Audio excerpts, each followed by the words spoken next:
ओम श्री सद्गुरुदेव भगवान की जय।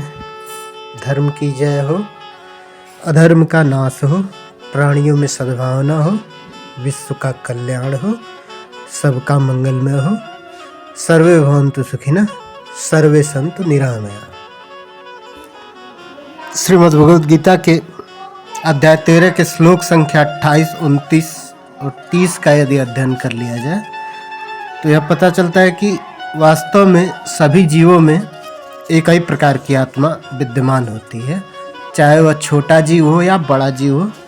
84 लाख प्रकार की योनियां हैं, 84 लाख प्रकार के जीव इस धरती पर हैं, किंतु सब में समान आत्मा विद्यमान होती है।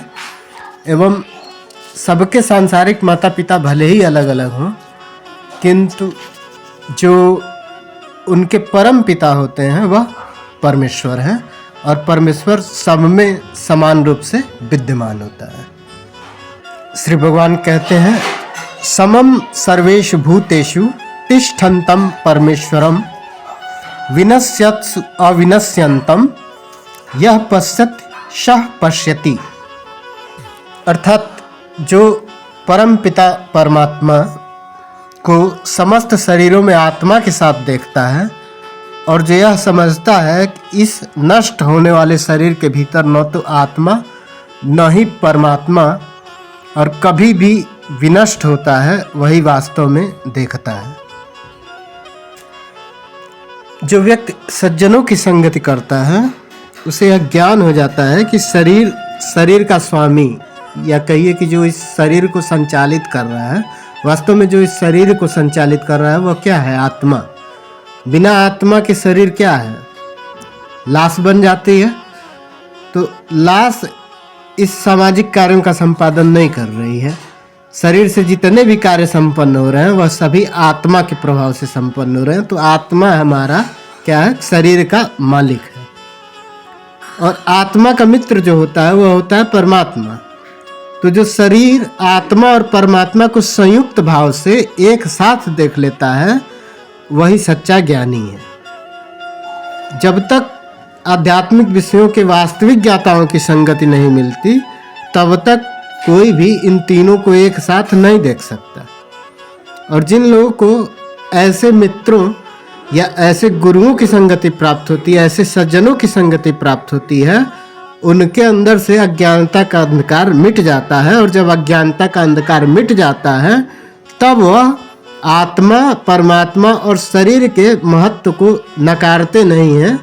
84 लाख योनियों में 4 प्रकार के जीव हैं और उन चारों प्रकार के जीवों में समान आत्मा का दर्शन करता है। वास्तव में देखा जाए तो यह शरीर नश्वर है, शरीर नष्ट हो जाएगा, किंतु आत्मा और परमात्मा अनश्वर है। आत्मा और परमात्मा कभी नष्ट नहीं होते। तो शरीर, आत्मा और परमात्मा, इन तीनों के संयोग से ही इस संसार के सभी कार्य संपादित होते हैं। चाहे वह आपके भौतिक जीवन के कार्य हों, आध्यात्मिक जीवन के कार्य हों, सभी प्रकार के कार्य इस शरीर से, जो शरीर के भीतर आत्मा है और जो आत्मा का मित्र, अर्थात जहाँ आत्मा जाकर मिलेगी एक दिन और जहाँ से आत्मा आई है वह परमात्मा ही वास्तव में इस शरीर के संचालक है। शरीर का देहांत हो जाता है तो वह देहांतरण कर लेता है, यानी कि एक देह का अंत तो हो जाता है किंतु आत्मा दूसरे देह में चली जाती है या परम धाम वैकुंठ को प्राप्त हो जाती है। तो वैकुंठ जाने पर भी आत्मा को मोक्ष की प्राप्ति होती है, अर्थात वह जाकर के उसी परमात्मा में विलीन हो जाती है जहाँ से उसने अपनी यात्रा का प्रारंभ किया था। इस सृष्टि की संपूर्ण संरचना शून्य से प्रारंभ हुई थी और एक दिन सब कुछ शून्य ही हो जाना है। जो यह जानता है वही ज्ञानी है। जो परमात्मा तथा आत्मा के महत्व को भी जानता है वही ज्ञानी है। और वही वास्तव में देख सकता है कि हमारे समक्ष क्या घटित हो रहा है, क्या घटनाएं हमारे सामने हो रही हैं।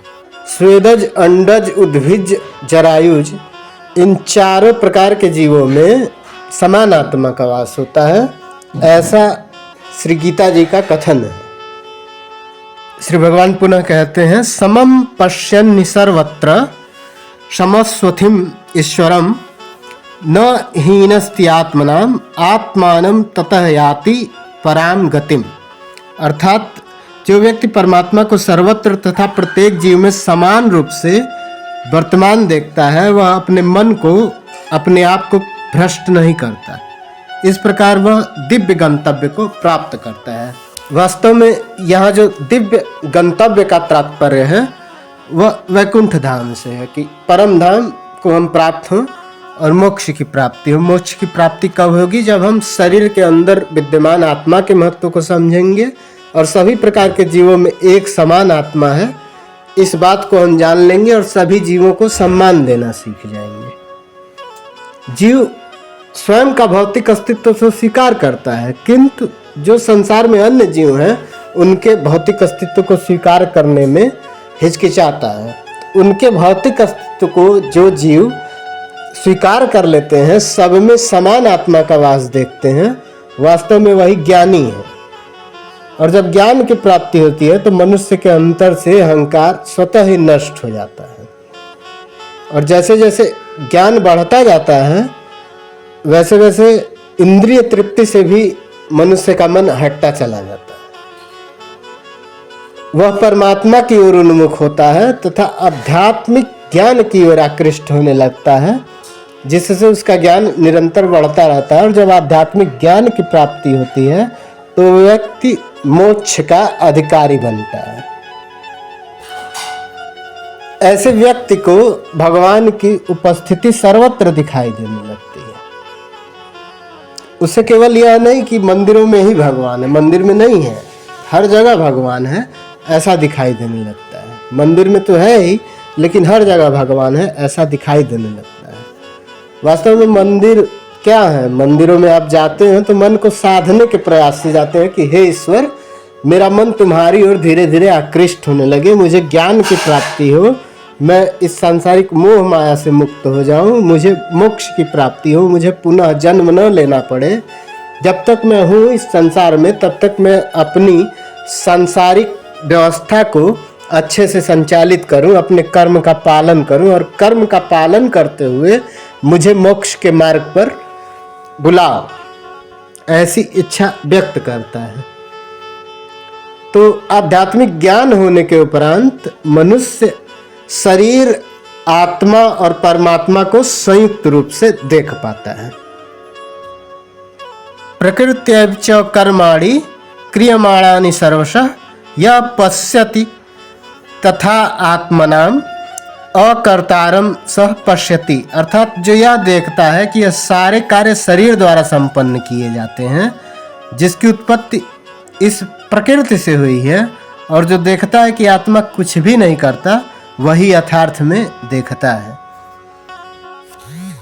इस श्लोक में गीता जी ने जो घटनाओं के दर्शन के बारे में कहा है कि जो कुछ भी आपको दिखाई दे रहा है वह अगर आप इस रूप से देखते हैं कि शरीर द्वारा ही संचालित हो रहा है, किंतु शरीर के पीछे छिपे हुए उस आत्मा को भी यदि आप जान जाते हैं तो आप वास्तव में देख रहे हैं कि शरीर द्वारा कार्य संपन्न हो रहे हैं और आत्मा कुछ नहीं करता है, तो आप यथार्थ में देख रहे हैं।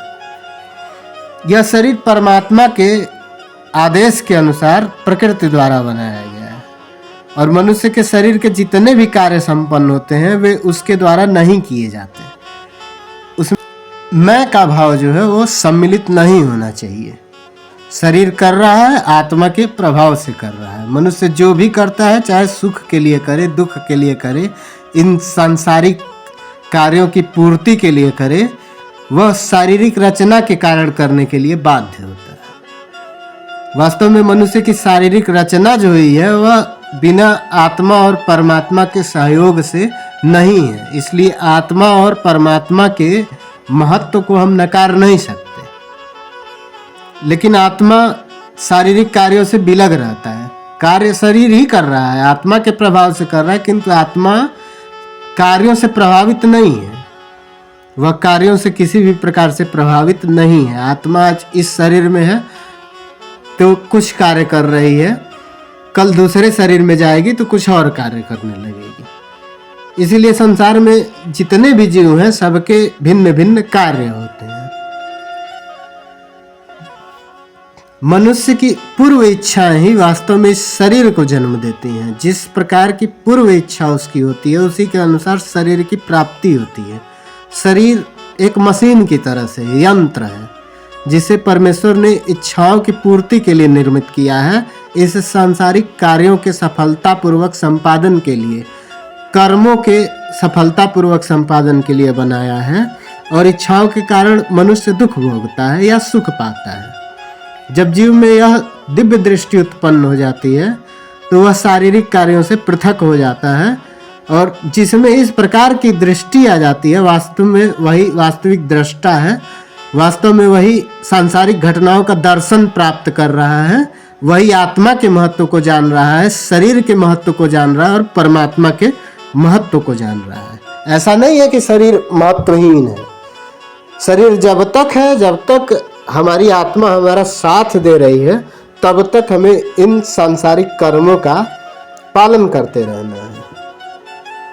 और जब हम इस तथ्य को जान जाते हैं, जब तक परम पिता परमेश्वर की कृपा हमारे ऊपर बनी रहती है, जब तक शरीर, आत्मा और परमात्मा का संयोग बना हुआ है, तब तक सफलतापूर्वक कर्म करना ही भगवत गीता का उत्कृष्ट दर्शन है। जय श्री कृष्ण।